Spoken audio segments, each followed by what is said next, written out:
আইনের শাসন নিশ্চিত করা গেলে গ্রহণযোগ্য নির্বাচন সম্ভব বলে মনে করেন প্রধান নির্বাচন কমিশনার।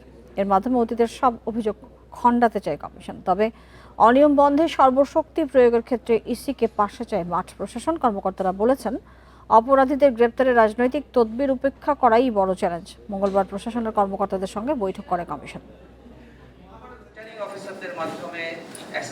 জাতীয় নির্বাচন ও গণভোটকে সামনে রেখে বিভাগীয় কমিশনার, ডিসিএসপি, পুলিশ কমিশনার, উপমহাপুলিশ পরিদর্শক এবং জেলা নির্বাচন কর্মকর্তাদের সঙ্গে কমিশনের এ বৈঠক।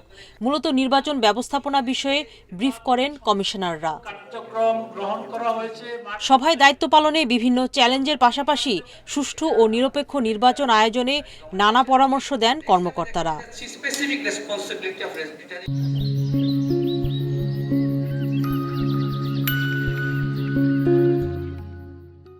অপরাধী গ্রেপ্তারে তদবিরে কড়া সমালোচনা করেন প্রশাসনের কর্মকর্তারা। অধীনস্থদের পদায়নে এসপিদের উপর আস্থা রাখার পরামর্শও আসে। মানুষের মনে আস্থা সৃষ্টির জন্য স্যার যথেষ্ট পরিমাণে সেনাবাহিনী এবং বিডিআর এই প্যারামিলিটারি ফোর্সের মজুদ রাখতে হবে।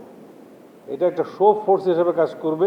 হাইওয়ে অবরোধ, সমাজে অস্থিরতা সৃষ্টি, এসব যে প্রচেষ্টা দেখতে পাই, আমরা মনে করি এগুলো বন্ধ করার সময় এসেছে।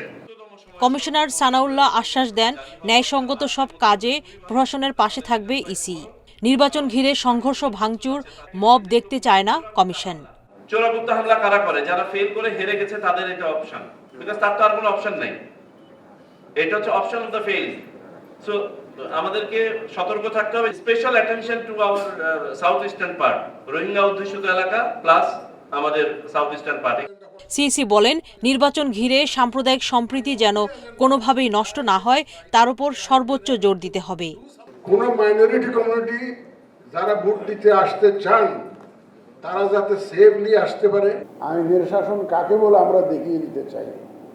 এই কথাটা বলেছিলাম একদম ডেলিভারেটলি, কারণ আমাদের উপরে সামষ্টিকভাবে একটা ব্লেম করা হচ্ছে, সবাইকে ব্লেম করা হচ্ছে যে we have absolutely failed in our responsibility, particularly in delivering a free, fair and credible election.